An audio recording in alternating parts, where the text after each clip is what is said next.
வைகாசி மாத பிரம்மோற்சவத்தையொட்டி காஞ்சிபுரம் வரதராஜ பெருமாள் கோவில் வைகாசி மாத பிரம்மோற்சவம் கொடியேற்றத்துடன் துவங்கியது. முக்கிய உற்சவமான கருட சேவை உற்சவம் மே 13ஆம் தேதியும் திருத்தேர் உற்சவம் மே 17ஆம் தேதியும் நடைபெறுகிறது. உலக பிரசித்தி பெற்ற அத்திவரதர் கோவில் என அழைக்கப்படும் காஞ்சிபுரம் வரதராஜ பெருமாள் திருக்கோவில் வைகாசி மாத பிரம்மோற்சவம் இன்று கொடியேற்றத்துடன் தொடங்கி வரும் மே மாதம் 19ஆம் தேதி வரை நடைபெற உள்ளது. இன்று அதிகாலை 4 மணி அளவில் கோவில் மூலவர் பகுதியிலிருந்து உற்சவரான வரதராஜ பெருமாள் பூதேவி ஸ்ரீதேவியுடன் கொடிமரத்தின் அருகே பக்தர்களுக்கு காட்சியளித்த பின் கருட முகம் பொறித்த பிரம்மோற்சவத்தின் கொடி பட்டாச்சாரியர்கள் மந்திரங்கள் பாட கொடியேற்றப்பட்டது.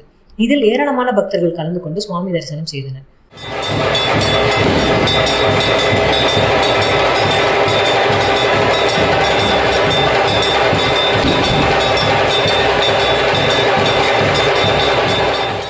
பிரம்மோற்சவத்தை ஒட்டி காலை மாலை என இருவேளையும் வரதராஜ பெருமாள் பல்வேறு வாகனங்களில் காஞ்சிபுரம் நகரின் ராஜ வீதிகளில் வீதி உலா வந்து அருள்பாலிக்க உள்ளார்.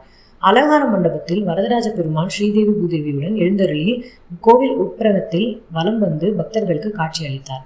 பிரம்மோற்சவத்தில் முக்கிய உற்சவமான கருட சேவை உற்சவம் மே 13ஆம் தேதியும் திருத்தேர் உற்சவம் மே 17ஆம் தேதியும் நடைபெற்று மே மாதம் 19ஆம் தேதி தீர்த்தவாரியுடன் உற்சவம் நிறைவு பெறுகிறது.